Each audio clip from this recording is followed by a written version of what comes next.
Hi guys, follow me on Instagram to never ever miss any of my crazy updates. Hi guys and welcome to another vlog. I'm driving this. This is the Toyota Innova Hycross Petrol non-hybrid version, which is priced at rupees 23.45 lakhs on road Mumbai. Meanwhile, the hybrid version, or rather the cheapest version of the hybrid, is actually priced at rupees 30 lakhs almost, which is 6.5 lakhs more expensive than this car. Is it worth paying that much more? Probably yes, because the engine here is quite lackluster. This being the 8-seater is actually priced 6,000 rupees more when compared to the 7-seater model. And since we're talking so much about money, let me tell you about an amazing fintech platform called PayMe. It's an RBI registered NBFC into digital lending which offers attractive discounts and interest rates with complete digital onboarding and easy repayments. Taking loan from PayMe requires minimum KYC and can be availed without any collaterals. The approval is instant. PayMe is fully compliant with recent RBI digital lending guidelines. Check the link in the description to know more. Coming back to the Innova, well, this Hycross is actually available in 4 variants, so 7-seater and 8-seater in G and GX trims. Meanwhile, with the hybrid version, you get 2 trims, the VX and the ZX, which means a lot of features are actually missing in this car. Straight away, we are going to be opening the engine bay, and trust me, this is, oh my god, it's super duper heavy. There's no insulation here, but this is really very heavy. Oh my god, the engine bay actually seems empty. There's no engine cover here, but look at the amount of space. I think they've actually made it for the hybrid because that uses the Atkinson cycle, and obviously the engine bay feels a lot more complete with a lot more stuff on the inside, but here it's just so freaking empty. Hopefully they plonk in the diesel engine, not the 2.4 but the 2.8. Okay, I'm wishing just way too much. There was a provision for a camera which is obviously not here. All the chrome elements have been removed, so it kind of looks very weird, this car. In fact, fog lamps have been removed as well. Lights are not full LEDs. This is of course halogen, the parking light, as well as the indicator, which you can see functioning here at the moment. So in terms of design, it looks okay. Obviously it's an evolution of the Innova Crysta, and talking about the Innova Crysta, the height is the same. Yeah, both the cars have the same height. However, this is actually 20 mm wider and 20 mm longer, but the wheelbase has increased by 100 freaking mm. Look at this car, it's quite long, but all those chrome elements have gone now, so it's kind of looking weird right now. Plus, the hybrid version runs on 18-inch wheels. This is running on 16-inch wheels. It looks very under-tired. Look at this, very under-tired. 205 65 16s. Alloy wheel design is also very average. The color scheme is actually quite nice. I really like it. Request sensor on both the doors. So, you probably have to press that. Okay, I just touched it, so it's making this noise right now. Some cuts and creases here and there, of course. And you get a shark fin antenna as well. LED lights, but this is not LED. Yeah, that happens to be halogen. Innova Hycross, that's about it. Nothing else is written. It doesn't say non-hybrid. Faisal Khan's fingers of truth. Easy to spot the exhaust, which is placed right here. Spare wheel is not an alloy. It's the same size tire, but it is not an alloy. And I think okay, this is obviously for the tire. Towing hook is actually placed here. Meanwhile, there's a camera here, which actually shows you part of the number plate. You get a rear wiper, you get a high-mounted stop lamp, a rear spoiler as well. Straight away, let's open the boot, which is a button to be pressed here. Yeah, there is the camera. Boot is decent size with all the rows up. Center passenger does get a head, but you know, they have put the headrest separately. So this is something which Toyota does, which is amazing. It always gives a headrest for the center passenger as well. And you can remove it when you're not using it. That's kind of cool. I really appreciate this. And there is nothing, okay, properly slots here. There's nothing below here as such. I don't know what this is. So probably, okay. Yeah, there's a screw here. Anyway, screw that. Let's shut this. There's a light placement here. You can increase the boot carrying capacity by actually putting this seat down like this. But this seat is actually ahead, so you're just going to push it ahead. I mean, it's quite behind, so you have to push it ahead. Now look at this interesting thing, okay? How much it moves. It moves a lot. Okay, I'm just going to press this and move it. Oh my god, it goes like all the way ahead. It can even cross the front seats. That's how much movement is there. That's amazing, and I can just push it behind like this. Wow, they have given it a lot of movement. Impressive. And look at the amount of space, which is unfreaking believable. Wow, Toyota, you have absolutely nailed it. This is a oh my god, now that is stuck. That will not come out. So yeah, certain things you have to compromise with. Otherwise, it's not easy to move around the last row of seats. So you're just going to put it a little ahead. Doors are actually nice, wide and big, but this car is devoid of a lot of features there. That is upright. Then you can recline it a bit. You can recline it again. So it reclines in multiple steps. Look at the recline angle now. Absolutely amazing. Let's shut this. It takes some effort. Things are actually heavy in this car. Nothing is light as such. This is where fuel actually goes in. Let's shut this. Makes this proper clunk sound. Oh my god. Doors are like really wide. Door pockets also big enough. have this sort of silver finishing here, but this car is filled with a lot of hard plastics which are right into your eye. Good thing is that footroom is better because no battery placement here, so you can easily slide your foot right inside. There's a Sabzi carrying hook right here which says 4 kgs. 2 USB-C charging sockets have been given here. Blower control for the rear seat has been given right here, and the vents actually have been placed on the top. Now, I've reclined the seat completely so you can actually sleep and go, but I want to take it up there. Quite easy, and oh my god, I love the amount of space. Isofix child seat mounts. There's a center armrest with dual cup holders as well, but you know what, it actually bangs in against the seat, so it doesn't stop at a position. So yeah, it's a little bit cost cutting there. Center passenger obviously has to get ahead. There's a light placement here on the top as well. Want to get in behind? Okay, just push the seat like this. It does not get a tumbling function, so you just have to climb in from here, which isn't bad, I would say. Cup holders have been given, 2 of them, and here as well 12 volt charging socket, which when the seat has been reclined is useful to power a refrigerator probably. Some storage space here. Now if I put this behind, okay, there should have been a lever to move this, but yeah, now there is no leg room. Look at this. However, the good thing is that you can actually have some leg room here because there's so much space, but under thigh support is very poor. Headroom seems adequate for someone as tall as me. There is a handle to hold on to. AC vents are placed multiple places, so there are 4 AC vents on the top, which is a good thing. Okay, slide ahead, let me get out. No magazine holders here, nobody actually offers it. I don't know why I'm saying such a thing, but let's get out from here. Getting in and out isn't as difficult, but come on, if this would have tumbled, it would have been awesome, but doesn't even tumble in this other variant, which is the hybrid one. The hybrid one just feels so much better. It also gets an ottoman, of course. Overall, space here is good. Look at the amount of legroom, knee room and footroom. Under thigh support is decent. It's not the best, but it's not bad at all. Here you get adjustable seat belts for the front seats, of course. Dashboard looks very plain and basic. Yeah. All the nice leather bits and chrome treatment and all has gone from here. So it's very basic as such. And there's good amount of headroom for me. So yeah, seats are actually nice and comfortable. Big thumbs up because the space is amazing. It's a flat floor here, so 3 people can sit in because the cabin is quite wide. Amazing. Okay, let's get out.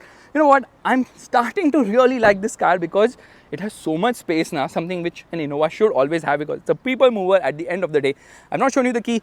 Key is quite plain and basic. It doesn't have any piano black finishing. Unlock the car, lock the car, that's about it. How plain and basic can that get? And manually you have to adjust the seats. Seats offer decent comfort. They have not even put illumination here on the power window controls, but it's one touch up and down for all the windows in this car. These are the controls for basically the mirror adjustment, these ones. So you can actually shut the mirror if you want, like that. And this is for child lock. This is to lock and unlock the vehicle. Door pockets are again big enough at the front. You get a proper dead pedal, and this is for the headlight leveler. That's about it. This car is like devoid of any sort of feature you would ever expect. This is big enough, decent size, I would say. But where is the cooling function? It's not there. Let's shut this. Okay, did I just activate the child lock? I did. I'm so stupid at times now. There it's shutting. There you get a mirror, no light. Here also you get a mirror. That is the microphone. You get light on the top as well. There's an SOS button. If I press this button, I don't know what's going to happen. No auto dimming mirror in a car of this price is super duper shocking. Lot of hard plastics. It feels very cheap somehow. And there's a 12 volt charging socket. There's some storage space here as well. In fact, this opens only from the driver's side. Again, decent size. It doesn't open from that side. Twin cup holders here, USB-C, USB charging socket, and my left knee actually hits the center console. So ergonomically it's not that great. It's a massive center console. This is the gear lever, and this is the electric parking brake, auto hold function, eco mode and traction control. 2 dummy buttons here. This car's got a lot of dummy buttons, full of dummy buttons, unlike the hybrid version which has the features. There it's showing me that the door is open, the right door is open. So nice graphics, no denying that fact. Now the Innova Crysta gets an 8-inch screen. Design is different. This is also an 8-inch screen. Design is different. However, the design is similar to the one on the hybrid version of the Innova Hycross. By the way, Maruti Suzuki is also going to be launching a similar version of a car with their own logo. Only 600 units a year, which is 50 units a month in July. Okay, what they've done is now here is an empty space. In the Innova hybrid version, the Hycross hybrid, they use a full screen. Yeah, that is a 10.1 inch unit, and this is very basic. There's nothing as such here to actually browse through. It gets CarPlay and Android Auto connectivity, both Apple CarPlay and Android Auto. However, it's wired, not wireless like in the Innova Hycross. Okay, I think Android Auto is wired in the Innova Hycross as well. You can do wallpapers, but there's nothing in the screen. Let's get into reverse. This is the reverse parking camera, which shows me the number plate. I don't know why. It doesn't even get adaptive guidelines, which is quite shocking. These are the AC controls, super duper basic. Yeah, come on, yeah, Toyota. At this price, you can do better. This is the engine start button. Wiper controls, headlights get the auto function. There is no cruise control in this car. How shocking can that be? And these are audio controls, and to browse through that screen, there's a 4.2-inch multi-information display in the center. That's the speedometer, that's the tachometer, fuel meter is here, and this is the temperature meter. And you can browse through this, which shows you a lot of information, like 6.2 kilometers per liter is the fuel efficiency it's showing right now. Yeah, it drinks a lot. Eco mode indicator, and then I can go through other things like trip meter, drive info, and all that. It's basic, it gets the job done, but come on, at this price, you expect so much more. And then speakers have been placed here and there. Let's listen to an audio right away.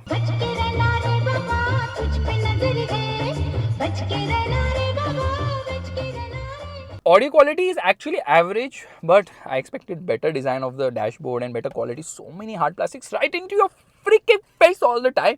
Indicator placement is there, rather the hazard light button. Let's turn off the car. It says attention, check rear seat. There is nobody in the rear seat. I'm not going to check. Okay, don't try to fool me. Lights are on, so this chime is on. It's saying turn lights off. Let's shut the door. Let's turn on the car. And there, where is the swiping up? It says welcome. It shows the Toyota logo here. Not much to talk about. Let's start driving right away. Alright, we are all set to go, which means turning off the air conditioning. I should reset this, the fuel efficiency meter, to see what exact fuel efficiency it's offering me. We get into manual mode. I turn off the traction control system as well, and left foot on the brake, right foot on the accelerator, hazard lights off, and off we go. Upshifted at 5,500 RPM. Now upshifted at 6,500 RPM. Now upshifted at 6,500 RPM. And in around the third step itself, it crosses 120 kilometers per hour. So yeah, performance is actually decent. It's not bad at all, but engine is super duper vocal. Okay, we have to reduce the speed, otherwise it will keep ringing. Yeah, it doesn't rev very fast, but it has the rubber band effect in plenty. So the gear ratios like keep spinning, making a lot of sound there. I mean the steps actually. So yeah, this gearbox, not impressive at all, which really robs away the fun, because that is the only issue in this otherwise fantastic powertrain. The other issue obviously happens to be the fuel efficiency, because right now it's saying 4.3 kilometers per liter, but after the drive we will see what exactly it returns. So this is a 2-liter engine, which is actually a DOHC unit, 16 valves, and it is running variable valve timing known as VVTI in Toyota speak. It produces 172 PS of power, and the torque output is 205 Newton meters. So yeah, it's decently quick, because it goes from 0 to 100 kilometers per hour in 10.95 seconds. Top speed is slightly under 180 kilometers per hour, so it is decently quick because it weighs around 1500 kgs. Performance, I would say, is okay. It is peppy, but once you go pedal to the metal now, then you realize this car just does not have the grunt. So it's not about launching it aggressively. On part throttle, it really behaves nicely. Mid-range is decent, not turbo petrol decent, because obviously it doesn't have that push in the mid-range, and the top end is actually quite sucky because the engine becomes very vocal. At low speeds, the engine is super duper refined, but as you push it in the higher end of the rev range, just becomes super vocal, because post 4,500 RPM, there's the rubber band effect which kicks into plenty. And other than the rubber band effect, it's the sound. It sounds a bit sporty, I would say. Like, I obviously like the sound, but listen to this. Now, it will not make a downshift at all because we are in manual mode. So I'm just going to get into auto, where I rev it, and there it is getting aggressive, and it becomes very vocal inside, which is fine, because not many people are going to take it to the top end of the rev range. Because I'm not accelerating right now, it's giving me an eco mode indicator. There's also an eco mode here which does performance further, but on full throttle now, performance is similar between eco and normal mode. So that's about it. Those are the only drive modes in this car, nothing much fancy as such. This engine gets the job done. Should have had a stop-start system as well to boost fuel efficiency. Should have had some 48-volt mild hybrid system as well. If not, obviously the full hybrid system is there in the Innova Hycross hybrid version, which is a lot more expensive, which has a similar engine, but you're running the Atkinson cycle.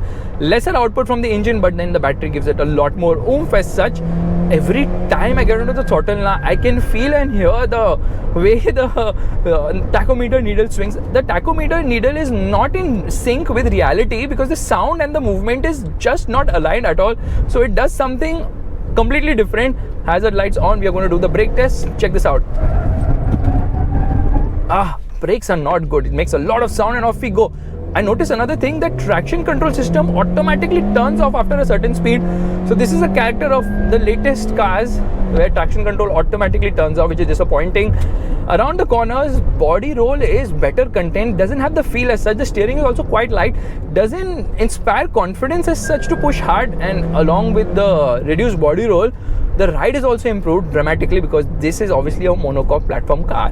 So because of monocoque platform, it is lighter when compared to the Innova Crysta Petrol, which was on sale earlier. This is 205 kgs lighter, and the diesel was around 45 kgs heavier because the diesel was 2.4 liters and the petrol is obviously 2.7 liters. So the petrol engine wasn't that much lighter. Usually, what is the norm when we compare petrol and diesel engines? So 250 kgs is the weight difference between this Innova Hycross and the Innova Crysta, which is on sale right now. I'll tell you, both the cars are little poles apart. They look very similar because evolutionary design, but forget all that for a moment. Need to understand one big thing is that this is front wheel drive. The Innova Crysta is rear wheel drive. This is running a monocoque platform. The Innova Crysta is running a body on frame platform. So here we are going to take a U-turn. Look at the way the steering is so easy to twirl, which is unbelievable. Yeah, look at this. I can like move it all around all day long, and that's how light and easy and agile it is. So I was telling you that this is a monocoque platform, a front wheel drive car. The Innova Crysta is actually a ladder frame rear wheel drive, and it doesn't end there because this is available only with a petrol engine. The Innova Crysta is only available with a diesel engine. No wheel spin, absolutely no wheel spin. This is available only with an automatic gearbox. The Innova Crysta is only available with a manual gearbox, and this is available with a EPS system, which is an electric power steering that is.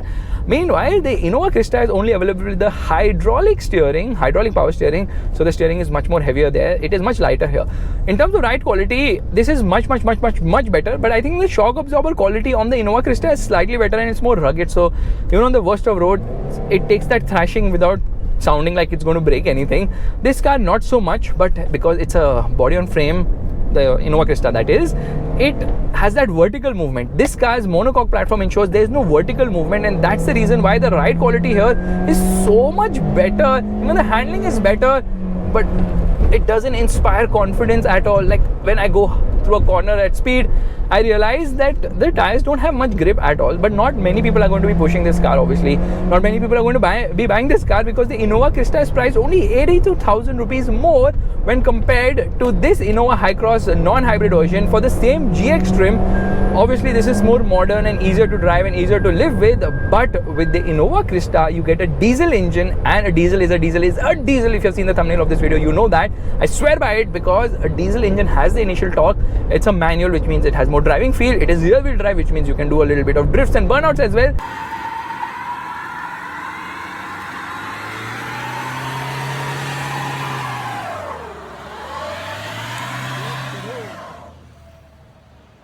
And the most important thing, what I like about the Innova Crysta is that it feels rugged. It's more efficient because this is returning around 6 kilometers per liter right now.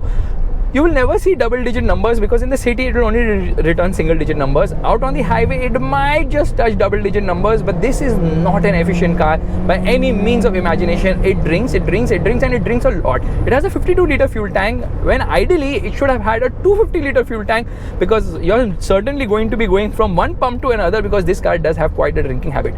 Now, I'm not going to compare this car with the Innova Hycross hybrid version because that's much more expensive, but also better in almost every way. It has a lot more features, even has Toyota's safety sense, ADAS systems, and a lot of aesthetic differences and features and whatnot. But it also costs a lot more. The Innova Crysta is actually covering both ends because the Innova Crysta is available in 9 variants, and the lower variants are actually competing with this car, and the higher variants are actually competing with the hybrid, because I think the top end Innova Crysta diesel is priced roughly around 31 lakhs, but the top end Innova Hycross hybrid is going all the way to 36 lakhs. So there are 10 variants of the Innova Hycross available, out of which 4 are for the non-hybrid and 6 are for the hybrid. So Toyota is going bonkers by giving so many variants of the Innova in both Crysta as well as Hycross form. The cabbies have not accepted this at all, the Hycross, because of the petrol engine, so they had to get the diesel back in the form of the Crysta, which is going to be sold for the next 2 years, and after that I think they're going to discontinue it. You want a perfect car, just plonk the diesel engine into this car. If you can't do the 2.8, at least put the 2.4 here. Trust me on this, sales will go 10x overnight because, oh, I don't like the horn at all, because the diesel engine is just so much more efficient, so much more torquey. This car is good, it's very nice. The efficiency is so bad, you just cannot buy and run it, because even if you have extra money to pay for fuel, I would still suggest not to use it and waste that money in running costs, because the money which you are actually allocating for fuel every month by driving this fuel drinking habited car, you can actually use that money to pay a higher EMI and get a better car instead, right? So that's some real useful consumer advice here today. Oh my god. I just hate CVT gearboxes. The Innova older one, the 2.7 petrol, which was on sale briefly. I mean, it was on sale earlier, but solely on sale briefly in the Innova Crysta, because they had to discontinue the diesel version because of some emission related issues.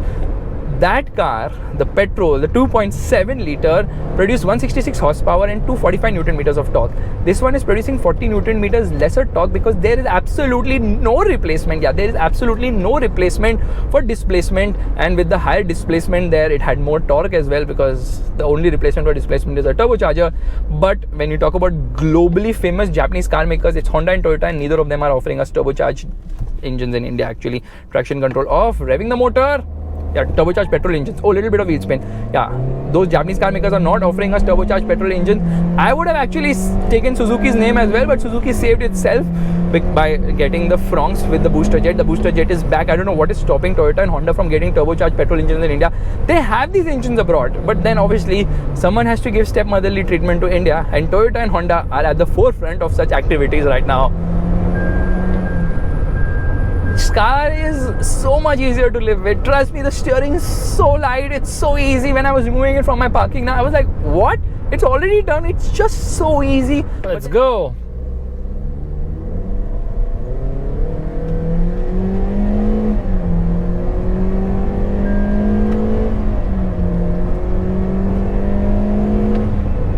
So the range of the Toyota Innova Hycross starts at 22.39 lakhs, which is obviously for the base G trim, not GX. GX is the higher trim, which is even more devoid of features. This doesn't have features, so I imagine what will be there in that. Probably steering wheel could be optional there. Just kidding. And the Innova Crysta range actually starts at 23.25 lakhs. So the Innova is definitely slightly more expensive, but you get a lot more in the Innova in terms of the diesel engine performance and fuel efficiency. There's no denying that fact. And then the real competitor to both these cars come from Hyundai in the form of the Alcazar, which has a lot more features and has better performance as well, because it has dropped its 2-liter engine, which was the naturally aspirated motor, in lieu of a 1.5-liter turbo petrol engine, and that one is producing 160 horsepower and priced at rupees 24.16 lakhs with the DCT automatic gearbox, state of the art. But with the manual, it's more cheaper, and the range also starts lesser if you are on a budget, that is. So yeah, the Alcazar is actually a very good alternative to this particular car, but I think the best alternative to this car happens to be none other than the Innova Crysta itself. Make hay while the sun shines. Get that car till it's on sale, because trust me, it is a freaking golden. And since I'm talking about all this, I cannot forget to tell you that Alcazar is also available with a diesel engine, both manual and automatic, because the automatic is no longer available in the Innova Crysta, because Toyota is like, Innova Crysta, if you want to buy now, you have to do all the gymming in the car itself because of the heavy steering and the body on frame movement, and of course a manual gearbox and all that. But trust me, real car enthusiasts will prefer that any day and every day. If you like this vlog, make sure to give the thumbs up, that's the like button, and also subscribe to the channel. Okay, I'm just waiting to shift gears using the paddles, but there are no paddle shifters here, which is kind of unfortunate. And manual mode is there, gets the job done, but it's not that exciting also, because it's not going to give me complete manual control of things either. 6,500 RPM red line. See, it's not downshifting. When you do manual, you have to manually only downshift. It will hold on to a higher gear, so when you want to make a quick overtake, you're mashing the throttle. There is no response from here. If you like this vlog, make sure to give the thumbs up, that's the like button, and also subscribe to the channel. I will see you guys in the next video real soon, and don't forget to check out Pay Me. The link is on the top right corner of the screen right now.